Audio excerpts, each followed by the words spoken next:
Hello everyone, welcome to Panisha Tutor. In this video, we are going to discuss 10 multiple choice question answers from the subject of income tax, which are going to be important from the point of view of UGC NET examination. So before starting this video, if you have not subscribed to our YouTube channel, please subscribe and don't forget to hit the bell icon. So let's start. So the first question is, the rate of health and education cess for the assessment year 2019-20. So the rates are 2%, option B 3% plus 1%, option C 3% and option D 4%. So as you know, जो health and education cess है उसका पहले नाम था education cess and higher education cess, and that was levied at the rate of 3% plus 1%. But from the financial year 1920, the name has been changed to health and education cess, and that has been levied at the rate of 4%. Right? So the correct answer here is option number D, that is 4%.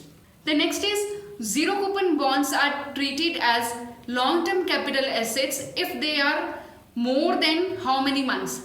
जो zero coupon bonds हैं वो हमें कितने period तक अपने पास hold करके रखने हैं to categorize them as long-term capital assets. So the options are option A 12 months, option B 24 months, option C 36 months and option D 48 months. So the right answer is it is 12 months. Okay. जो zero coupon bonds हैं उनकी time period अगर 12 महीने से ज़्यादा है तो हम उनको बोलते हैं कि ये हमारे लॉन्ग टर्म कैपिटल एसेट्स में इंक्लूड होंगे. So next is the scheme of advance tax is commonly known as A pay as much as you can, B earn more pay more, C pay as you earn, D a step towards national building. अब advance tax क्या है? We know कि जैसे जैसे हम earn करते रहते हैं वैसे वैसे हम गवर्नमेंट को उनका टैक्स पे करते रहते हैं. ठीक है, तो इसके हिसाब से आंसर क्या आता है? पे एज यू अर्न. राइट, जैसे जैसे आप अर्न करते रहते हो वैसे वैसे आप गवर्नमेंट को टैक्स पे करते रहते हो. That is the rule of advance tax. So the next is scholarship received by a minor child is. Scholarship जो कि माइनर चाइल्ड को रिसीव हो रही है वो कैसे टैक्सेबल होगी, आइए देखते हैं. So the first is to be assessed in the hands of a minor child. Then next is to be clubbed with the income of that parent whose total income before including the minor income is higher. Option C completely exempt from tax and option D to be clubbed with the income of father. अब वो यहाँ पे क्या बात कर रहे हैं कि स्कॉलरशिप की बात की जा रही है, किसकी? माइनर चाइल्ड की. बट आपको स्कॉलरशिप का कॉन्सेप्ट और माइनर चाइल्ड का कॉन्सेप्ट को क्लब नहीं करना है, उनको मिक्स नहीं करना है. ठीक है, यहाँ पर जो भी स्कॉलरशिप मिलती है, जब हम एग्जम्प्टेड इनकम्स पढ़ते हैं तो scholarship is given that is exempted from tax. तो यहाँ पर राइट आंसर क्या होगा? Option number C, that is completely exempt from tax. So next is which of the following is correct. They have given you four statements. Let's see one by one. So the first is long-term capital loss can be set off from long-term capital gain only. Option B, long-term capital loss can be set off from short-term capital gain only. Option C, loss of business can be set off from salary income. And option D, loss of speculation business can be set off from income from normal business. So if we look at the option D, that is loss of speculation business, हम किससे set off कर सकते हैं? Only with the gain of speculation business. Speculation business का जो भी loss है हम किसी और हेड के अंदर से हम उसको सेट ऑफ नहीं कर सकते हैं. It can be set off only with the gain from the speculative business, right? Then if we talk of option C, that is loss of business can be set off from salary income. Is it true? No, it is not true, because the loss of business income cannot be set off from the salary income, but except salary income it can be set off from any other head including business too. Then we talk of option B, that is long-term capital loss can be set off from short-term capital loss only. No, it is also not true, because long-term capital loss can be set off from long-term capital gain only. So here the right answer is option number A, that long-term capital loss can be set off from long-term capital gain only. But if we talk of short-term capital loss, then it can be set off from long-term capital gain or short-term capital gain. But long-term capital loss will be set off from long-term capital gain only. Okay? Then next is loss under the head business and profession can be set off from income under. जो कि business and profession के अंदर जो भी loss है वो कौन सी income से हम सेट ऑफ कर सकते हैं. So the first is any other head. Option B income from lottery. Option C any other except the salary and lottery. And option D any other head except house property.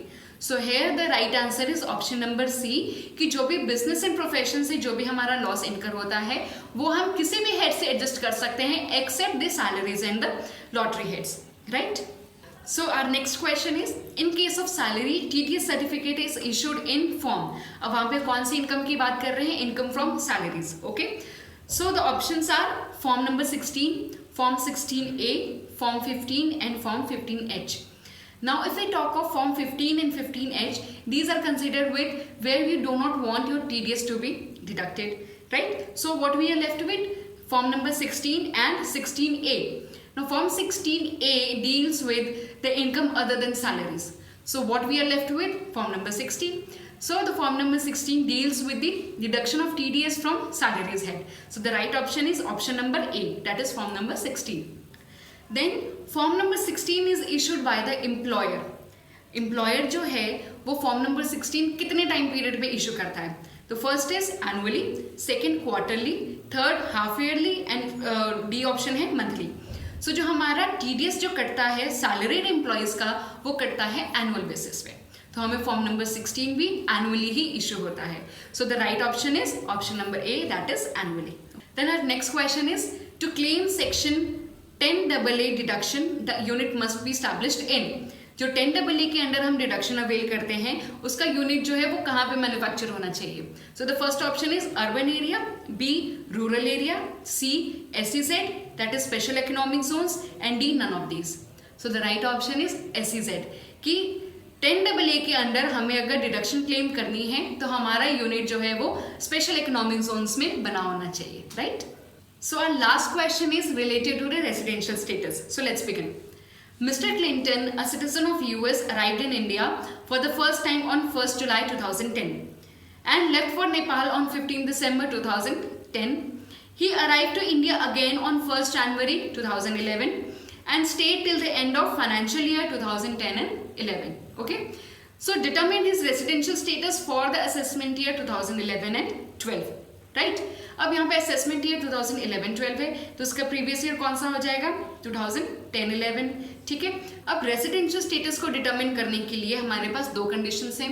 First is a person must be in India for a period of 182 days or more during the relevant previous year, or he must be in India for a period of 60 days or more during the previous year, and he must be in India for a period of 365 days or more during the 4 years immediately preceding the relevant previous year.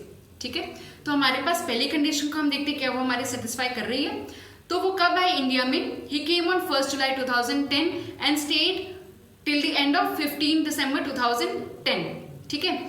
तो कितना period हो जाता है उसमें? जुलाई, अगस्त, सितंबर, अक्टूबर, नवंबर and दिसंबर के 15 दिन. So that comes up to be approximately 5.5 months. और वो बाद में क्या बोल रहे हैं? He arrived on India again on 1st January 2011 and stayed till the end of financial year. ठीक है. वो कब दोबारा वापस आए? 1st January 2011 को. और कब तक रहे? At the end of financial year तक, दैट मीन्स 31st March 2011 तक. तो ये कितने मंथ्स बन जाते हैं आपके?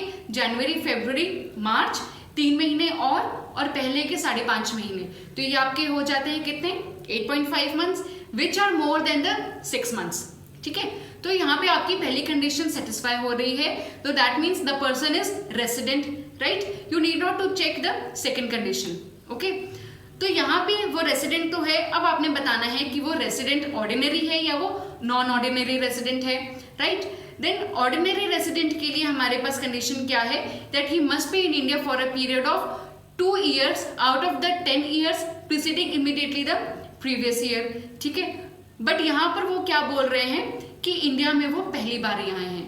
ठीक है. तो हमारे पास वो 10 साल तो रहे नहीं, और अगर 10 साल नहीं है तो उसमें से वो 2 साल भी नहीं है इंडिया में.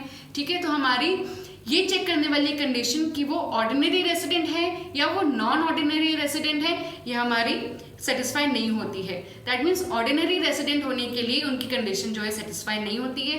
पहली कंडीशन में हमने क्या देखा था कि वो रेसिडेंट तो है, बट दूसरी कंडीशन में हमें क्या पता चला कि वो ऑर्डिनरी रेसिडेंट नहीं है. Correct option is that is he is non ordinary resident. Okay. Resident तो है बट साथ ही साथ वो नॉन ऑर्डिनरी रेसिडेंट है, right. So these are 10 multiple choice question answers from the point of view of UGC NET examination. I hope this video is useful for you, and if you like this video, please like, share and comment, and do subscribe our YouTube channel, and you can follow us on YouTube and Instagram too. Thank you so much.